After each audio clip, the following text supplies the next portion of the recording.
নমস্কার, নারী তুমি অনন্যার আজকের পর্বে আপনাদেরকে স্বাগত। আজ আমি আপনাদের সামনে এমন একজন মানুষের গল্প বলবো, যার জীবন আমাদের সবার জন্য অনুপ্রেরণার উৎস।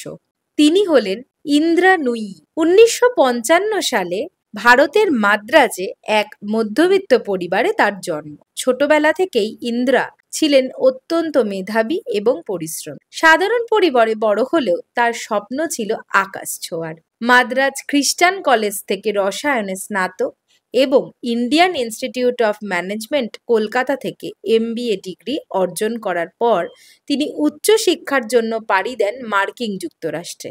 ইয়েল স্কুল অফ ম্যানেজমেন্ট থেকে পাবলিক ও প্রাইভেট ম্যানেজমেন্টে স্নাতকোত্তর ডিগ্রি অর্জন করেন। এরপর শুরু হয় তার কর্মজীবন। বোস্টন কনসাল্টিং গ্রুপ এবং মেটোরোলের মতো বিখ্যাত কোম্পানিতে কাজ করার পর 1994 সালে তিনি যোগদান করেন পেপসিকোতে। আর এখানেই শুরু হয় তার অসাধারণ সাফল্যের যাত্রা। 2006 সালে তিনি পেপসিকোর CEO হন। আর তার নেতৃত্বে পেপসিকো শুধু একটি পানীয় কোম্পানি হিসেবেই থেমে থাকেনি, বরং একটি স্বাস্থ্যকর ও টেকসই খাদ্য ও পানীয় কোম্পানিতে পরিণত হয়। তিনি পারপাস উইথ পারফরম্যান্স নামক একটি নতুন দৃষ্টিভঙ্গি চালু করেন, যার মাধ্যমে কোম্পানিটি একটি নতুন উচ্চতায় নিয়ে যায়। ইন্দ্রা নুয়ি শুধু একজন সফল ব্যবসায়ী নন, তিনি ছিলেন একজন রোল মডেল। তিনি প্রমাণ করেছেন কঠোর পরিশ্রম, মেধা এবং সঠিক দৃষ্টিভঙ্গি থাকলে একজন মহিলাও বিশ্বের অন্যতম প্রভাবশালী ব্যক্তিত্ব হয়ে উঠতে পারেন।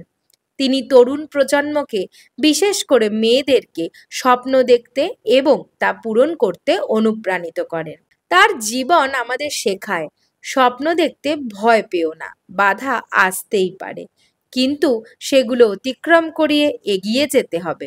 শিক্ষা, পরিশ্রম এবং নিজের প্রতি বিশ্বাস রাখলে সাফল্য তোমার কাছে আসবেই।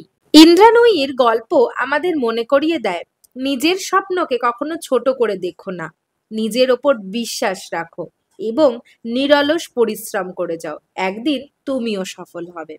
বন্ধুরা, ইন্দ্রা নুয়ির এই গল্প আপনাদের কেমন লাগলো তা কমেন্ট করে জানাতে ভুলবেন না এবং আমাদের চ্যানেলটি অবশ্যই সাবস্ক্রাইব করবেন। ধন্যবাদ।